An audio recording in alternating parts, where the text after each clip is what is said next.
Wedding එක plan කරනකොට අපි මොනවද මුලින්ම කරන්න ඕන? වෙඩින් එක ප්ලෑන් කරද්දී අපි මුලින්ම කරන්න ඕන අපි ගන්න වෙඩින් එක එක දවසේ වෙඩින් එකක්ද නැත්නම් දවස් දෙකේ වෙඩින් එකක්ද කියන එක ප්ලෑන් කරගන්න. ඒ කියන්නේ මොකක්ද?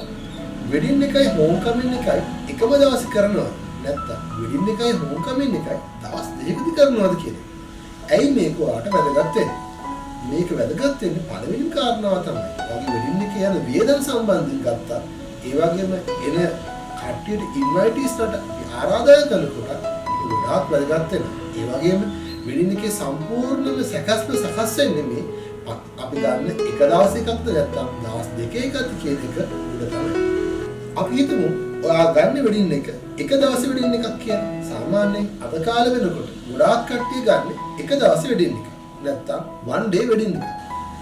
one day wedding එකක් කියලා කියන්නේ මොකක්ද? one day wedding එකක් කියලා කියන්නේ wedding ඇඳුමයි ගොයනීමේ ඇඳුමයි විතරක් පාවිච්චි කරන්නේ. එහෙම නැත්නම් එක දවසෙන් විතරක් අවසන් වෙන උත්සවයක් පවත්වන එක. දෙවෙනි දවසක් නෑ. නැත්නම් හෝම් කමින් එකක් අපි ගන්නෙ නෑ. මේක අද කාලේ හැටියට ගොඩාක් කට්ටිය පාවිච්චි කරන දෙයක්. ඒකට හේතුව තමයි අධික වියදම. ගොඩාක් වෙලාවට වියදම අවම කරගන්නත් එන ඉන්වයිටිස්ලට එන එක ලේසි වෙන්න අපි one day wedding එකක් ගන්න. one day wedding එකක් වැදගත් වෙන්නේ bride ගේ පැත්තේ, groom ගේ පැත්තේ දෙපැත්තෙම කට්ටිය එකම දවසකදී මේ wedding එකට සහභාගී වෙනවා. මීට අතිරේකව දෙපැත්තෙම යාළුවෝ නැත්නම් friendsලා මේකට සහභාගී වෙනවා. right. එතකොට ගොඩාක් වෙලාවට ඔයාලට වෙනවා මෙහෙම අවස්ථාවකදී ඔයාගේ ඉන්වයිටිස්ලා ගන්න සීමා සහිත කරන්න. නැත්නම් ඔයාලට දරා ගන්න බැරි තරමට ඉන්වයිටිස්ලා ප්‍රමාණයක් වැඩි වෙන්න ඉඩ තියෙනවා. ඉන්වයිටිස්ලා තෝරගන්නකොට ඔයාලට වෙනවා බොහොම පරිස්සමින් මේ ඉන්වයිටිස්ලා තෝරගන්න. ඒ මොකද කියනවනේ බ්‍රයිඩ් ගේ පැත්තෙන්, ගෲම් ගේ පැත්තෙන් දෙපැත්තෙම එන ඥාතීන් අනිවාර්යයෙන්ම මේ ඉන්වයිටිස්ලා ලිස්ට් එකට ඉන්න අවශ්‍යයි. එහෙම නොවුනොත් ඔයාලට කවදා හරි ලොකු ප්‍රශ්නයකට මුහුණ පාන්න වෙනවා. ඒ වගේම දෙපැත්තම යාළුවෝ අමතක කරන්න බෑ. ඒ වගේම දෙන්නම ජොබ් කරන දෙන්නෙක් නම් තමන්ගේ ඔෆිස් එකේ ඉන්න කට්ටියක් මේකට සහභාගී වෙනවා. එහෙම වුණාම ගොඩාක් කාලෙකට වෙන ලොකු ප්‍රශ්න තමයි ඉන්වයිටිස්ලා ගන්න ගොඩාක් වැඩි වෙන එක. එහෙම වුණාම සමහරව හිතනවා අනේ අපිට දවස් දෙකකට ගියා නම් මොකද වෙන්නේ කියලා. නමුත් එහෙම කරන්න අත්‍යවශ්‍ය නැහැ. ඒකෙදි ඔයාලට පුළුවන් කරන්න මෙන්න මේ වගේ වැඩක්. ඔයා එක දවසේ වෙඩින් එකක් ප්ලෑන් කරනවා නම් අනිවාර්යයෙන්ම ඔයාගේ ඉන්වයිටිස් ලිස්ට් එකේදී ප්‍රයොරිටි එකක් දෙන්න ඕනේ. ඔයා කාටද ඉන්වයිට් කරන්නේ කොහොමද ඉන්වයිට් කරන්නේ කියන එක ඔයා හිතන්න ඕනේ. මම එහෙම කිව්වේ ඇයි?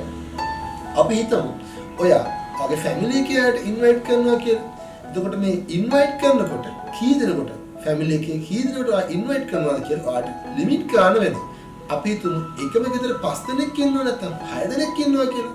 නමුත් ඔයාගේ වෙඩින් එකේ ඔයාට යන්න පුළුවන් උපරිම සංඛ්‍යාව 300ක් වගේ වෙනවා නම් නැත්නම් 300 වඩා අඩු සංඛ්‍යාවක් වෙනකොට ඔයාට වෙනවා අනිවාර්යයෙන් මේ 5 දෙනා එක්කෙනාට හෝ දෙන්නාට සීමා කරන්න.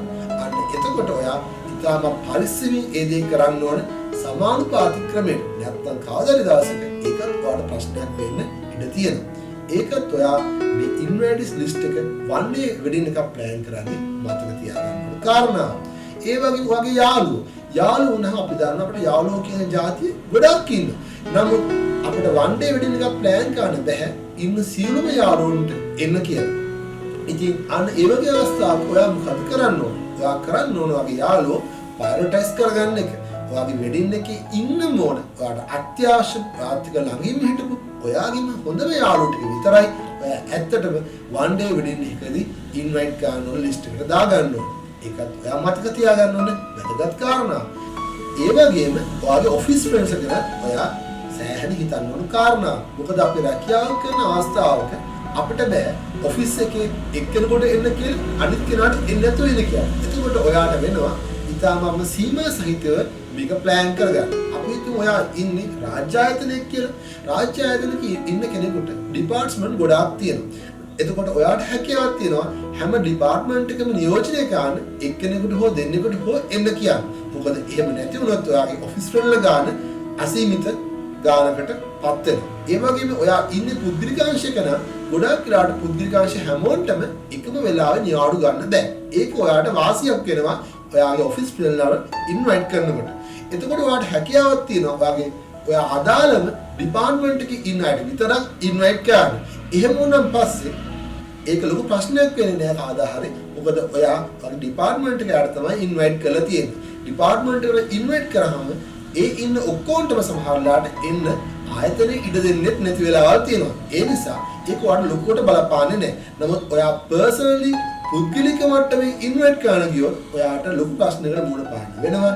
one day wedding එකක් plan කරනකොට. මොකද ඔයාගේ crowd එක ඔයාට අනිවාර්යයෙන්ම limited ගානකට ගේන්න වෙන නිසා. ඒක අපි මතක තියාගන්න ඕන කාරණාව. ඔෆිස් එකක ඉන්න අයට ඉන්වයිට් කරනකොට කොහොමද ඔයාට ඒක කරන්න පුළුවන්? ඒක තමයි ගොඩක් අයට මම දන්න තියෙන ප්‍රශ්නේ. ඒකෙදි ඔයා තනි පුද්ගලයෝ ගාවට ගිහිල්ලා වෙනම ඉන්විටේෂන් කාඩ් එකක් දෙන්න ගියොත් ඔයාට අර අපහසුතාවයට ලක් වෙනවා. එතකොට ගොඩක් අය කරන්නේ මෙන්න මේ වගේ දෙයක්.